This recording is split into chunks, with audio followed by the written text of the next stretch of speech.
சென்னை மக்கள் மட்டுமல்லாது வெளி மாவட்ட மக்களும் வந்து குவியும் சென்னை தியாகராய நகர் தற்பொழுது தீபாவளி ஷாப்பிங்கில் திணறி வருகிறது.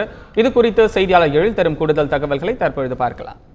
தீபாவளி பண்டிகை நெருங்கிவிட்டது. பண்டிகையை கொண்டாடுவதற்காக மக்கள் தயாராகி கொண்டிருக்கிறார்கள். குறிப்பாக சென்னையை பொறுத்தவரையில் சென்னை அதிக துணிக்கடைகள் மற்றும் வணிக வளாகங்கள் நிறைந்திருக்கின்ற பகுதி என்பதனால் சென்னை மற்றும் அதனுடைய புறநகர் பகுதிகளில் இருந்து மக்கள் கூட்டம் கூட்டமாக தீபாவளிக்காக பொருட்களை வாங்குவதற்காக வந்து கொண்டிருக்கிறார்கள். இதன் காரணமாக ரயில் நிலையம் மற்றும் பஸ் நிலையங்களில் மக்கள் கூட்டம் அலைமோதுகிறது. குறிப்பாக சென்னையில் இருக்கிற நார்த் உஸ்மான் மற்றும் சவுத் உஸ்மான் சாலை மற்றும் ரங்கநாதன் தெருவில் லட்சக்கணக்கான மக்கள் கூடி வருகின்ற காரணத்தினால் தி நகரே திணறி வருகிறது என்றுதான் நாம் சொல்ல வேண்டும். அதிக மக்கள் கூடுகின்ற இந்த இடத்தில் கொள்ளை சம்பவங்கள் நடப்பதற்கு வாய்ப்பு இருக்கிறது என்ற காரணத்தினால் தொடர்ந்து இந்த இடத்தில் பாதுகாப்பு பணி என்பது பலப்படுத்தப்பட்டிருக்கிறது.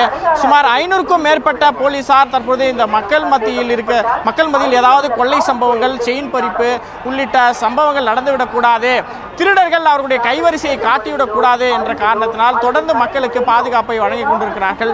சுமார் 500க்கும் மேற்பட்ட போலீசார் தியாகராய நகரில் பாதுகாப்பு பணியில் ஈடுபட்டுக் கொண்டிருக்கிறார்கள். 100 போலீசார் சாதாரண உடையில் மக்களோடு மக்களாக இருந்து அவர்களுக்கு பாதுகாப்பை வழங்கிக் கொண்டிருக்கிறார்கள். கொள்ளையர்களை கண்காணிப்பதற்காக 2 உயர் கோபுரங்கள் அமைத்து பைனாகுலர் மூலமாக அவர்கள் தொடர்ந்து கண்காணிக்கப்பட்டு கொண்டிருக்கிறார்கள்.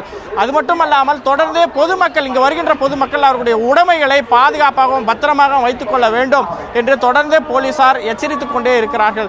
இப்படியாக பாதுகாப்பு பணி என்பது தீவிரமாக பலப்படுத்தப்பட்டிருக்கிறது. அதே போல நிலைமைதான் தற்போது புரசைவாக்கத்திலும் காண முடிகிறது. இப்படியாக பொதுமக்கள் அதிக ஆர்வத்துடன் தியாகராய நகருக்கு வந்து தீபாவளிக்கு தேவையான உடைமைகளையும் துணிமணிகளையும் வாங்கி சென்று கொண்டிருக்கிறார்கள். மக்கள் கூட்டம் அதிகமாக வந்து கொண்டிருக்கின்ற காரணத்தினால் தியாகராய நகர் தற்போது திணறிக் கொண்டிருக்கிறது. தந்தி டிவி செய்திகளுக்காக ஒளிப்பதிவாளர் ராஜ்குமாருடன் எழிலரசன்.